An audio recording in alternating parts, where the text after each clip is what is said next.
Welcome back to Building Brownstown. Nathan Zgur, very happy to be joined by the COO of Haslam Sports Group, David Jenkins. Jenks, it is great to have you here. And let's just kind of go back to the beginning. Leading a project of this magnitude and all the different facets that go into bringing an enclosed stadium to Brook Park for the Cleveland Browns. What was it like kind of spearheading this? It's a massive responsibility. It's humbling, massive responsibility for the organization, for our team. And, we said all along that we're working hard for the opportunity to work really hard. Yep. And there's so many stakeholders involved. There's a public-private partnership, which is the key to making it all happen. And the most important stakeholder is the fans. So what are we doing? There's a great responsibility to deliver on what we're saying we're going to deliver. And that's an enhanced experience. It's a world-class venue that's going to have world-class events. So it's a lot of pressure, but we've got tremendous partners. We've got a great team. I think the greatest qualitative thing outside of learning what the community wants is seeing our team galvanize and rally around a transformational project that could have a great impact on this community. It is. It's a legacy project for this region, and it's a very exciting thing. What went maybe how you thought it was going to go, and what were some of the big surprises that you were able to turn, challenges into successes? If you let it, it can be a tremendous roller coaster ride. By the day, by the hour even. So there's so many pieces that had to happen to even just enable the project. But I think it started with, we did a good job of defining what we want it to be, what we needed to fix that we couldn't fix on the lakefront. How do we develop a long-term solution for this building and for our fans? And then we made some great hires in our partners, HKS, the architect, Mortensen and DiGeronimo, the construction manager. They worked hand in hand since day one together, and that kept us on budget. The three most important things really from a building perspective are on time, on budget, and on design intent. So that's what's been our focus. And then there's this whole other piece of the economic equation. So how do you get the state on board with linchpin funding? What's happening locally? People ask, what can a small municipality like Brook Park do? How could they even enable something like this? So working through all those pieces and being at the table as a thought partner with these other stakeholders has really given this the best chance at success. I'm going to go back to your first answer. You talked about that this is a private-public partnership. And in terms of private investment, it is massive. There are so many misconceptions out there about how this is actually going to be paid. Can you clear the air on how this is actually going to be funded? I'll try, because like you said, there's a lot of misconceptions, misperceptions, mistruths. Look, just to take a step back, this is a $3 to $3.5 billion project. The scale and the speed at which it's all going to come together. So by 2029, we're going to have a stadium open along with phase one of the mixed-use development. It's going to be it's a $3 billion project. So, look, public-private partnership is the key. The scale of this thing is so massive, it's hard for one party to take it on themselves. So the linchpin funding, we've been calling it, is this $600 million performance grant that the state budget on June 30th included. $2.4 billion stadium. Half of that we're proposing comes from us plus the overrun, so $1.2 billion of private funding. The other half we've asked all along has been $600 million from the state, which was granted on June 30th within the state's budget. They're calling that a performance grant. The key to that $600 million is we're going to generate over $3 billion of tax revenues over the 30-year life of the lease to pay back that $600 million. So substantial return for the state on their investment. The other $600 million locally right now is roughly $300 million from Brook Park, and that's really paid back with the incremental or new tax revenues generated within Brook Park, so admissions taxes, income taxes, et cetera.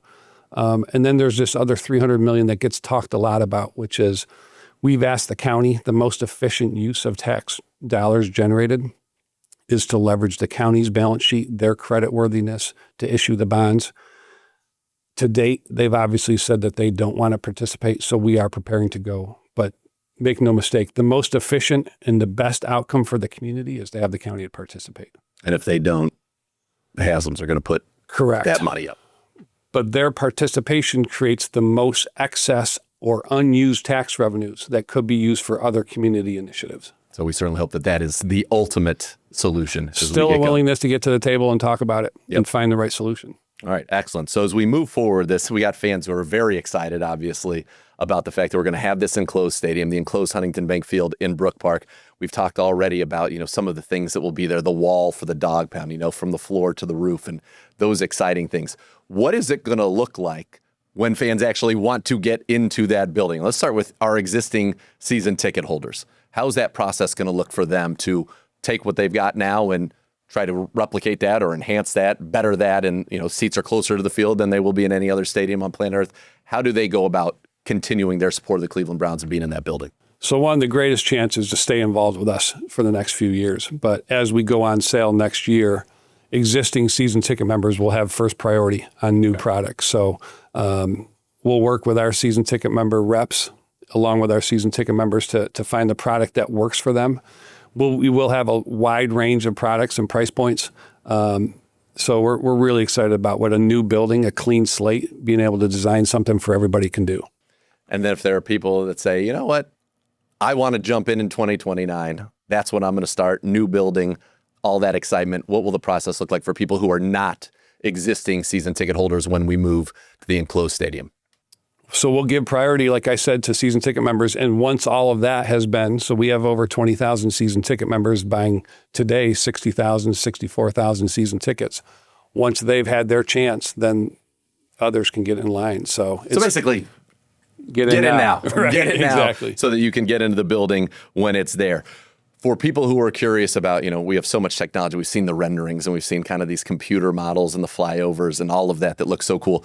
Will there be an opportunity for people to get virtual views to say, this is what it's actually going to look like inside the building at this seat as they kind of start to make these decisions? Yeah, so we're actually using tech now in designing the building. So the architects have a virtual reality sort of technology right now that they can show us what they're designing so we can fly through the stadium today. We'll be opening a year from now a sales center right here as part of our Bree expansion project that people interested in the new building can come to. They can see the technology, they can see the products we're offering, and you get a real sense of the building. It's really fun right now to have our architects walk us through it because you really start to feel the scale of the concourses and the experiences of the new product. So it's going to be first class. We're really excited. How excited for the fans to actually get to experience it? Because part of going to a game is you want to support your team, and now you're going to have the ability to feel like you're outdoors with the roof and the sunlight still coming in, but you're going to be comfortable. You are going to have first-class food, big concourses, closed seats, all of those things that I think will only enhance what has been one of the great home field advantages in the National Football League. It's only going to be enhanced, and I think people are going to be having the time of their lives there. It absolutely is going to be enhanced. And you've heard us, this. We talk about three things as an organizational mission. We want to win consistently, and we know we have a lot of work to do, and that's the single greatest thing we can do for our fans is to win consistently. The second greatest thing we can do is build them a home worthy of their fandom. And then the third thing is give back to the community. There's nothing we can do that touches those three priorities more than this building, and we're just so excited about what it's going to be when we open that thing in 2029. So you mentioned kind of at the beginning, and you touched community right there, which is what I wanted to ask you about, is this is the biggest investment in the history of this region. When you put the whole project in together, there's going to be a ton of private money coming from Haslam Sports Group to make this happen.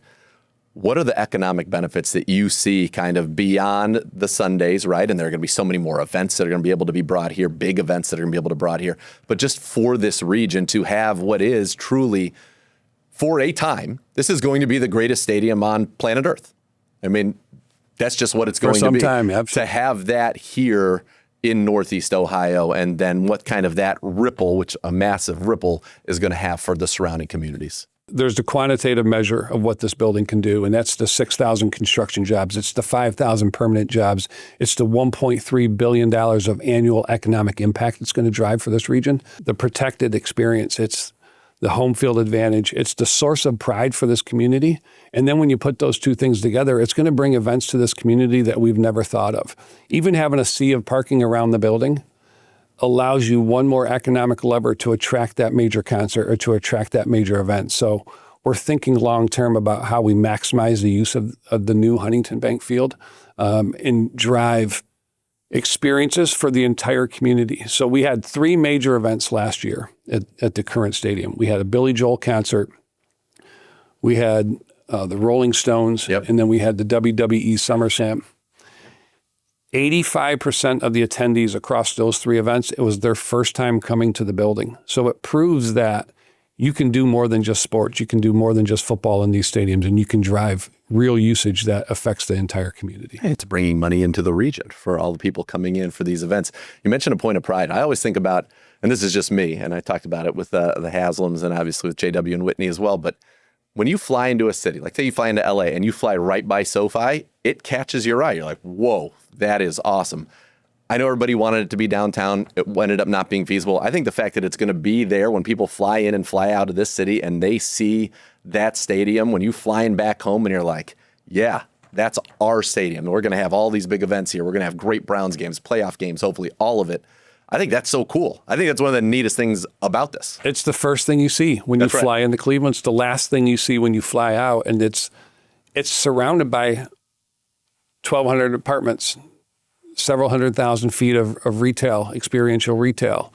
It's surrounded by activity. And it's lights on at night. So there's going to be a lot of attractiveness to it. And it needs to be a source of pride for this community. So a lot of hard work was done to get to this point. You said now the real hard work starts. Kind of take us top level through what are the next few years going to look like to get to opening day 2029, the doors open, and people are flooding in for... It's going to be a grind. No. So right now we're in schematic design. That's taken the beautiful vision and turning it into architectural drawings that you can then price out and say, are we on budget and how long is it going to take and where do we source this material, et cetera. Then we'll take the next advanced step, which is basically construction drawings. So there's a whole drawing process that'll happen. That'll coincide with us starting to move dirt, hopefully this fall, truly breaking ground next spring. And then about a year after that, the mixed-use development stuff will start. So there's a lot of moving pieces. We've got a lot of great teammates and great experts, service providers working with us, but a ton of work to do to deliver on. Hopefully we'll be done by June of 29. We can open this summer with a concert series or a series of concerts, work out some kinks, because the last thing you want to do is have parking not work or traffic not work. So we've got to get it all right. So that's what we're spending a lot of time on right now. It's exciting. It feels like a lot of time, but it's probably very little time every day. It's going to go absolutely fast. Is going to matter. Just want to kind of touch right back on the fans as we close this thing out here. You mentioned that there's going to be a center in the Bree expansion where people can come and learn about this. Should fans be on the look for communications? And obviously season ticket members are going to get that regular communication just about kind of how things are going and then what it's going to look like to get them in that building supporting their Cleveland Browns. So we currently have a microsite on clevelandbrowns.com, and then they'll be hearing from us shortly. And they can certainly always reach out to us and to their season ticket member representatives, and we'll have plenty of information available. It's exciting, man. Can't wait. Can't wait. Thank you so much for the time, and good luck as we kind of turn what has been a concept, what has been a vision, into reality. Thank you, Nathan.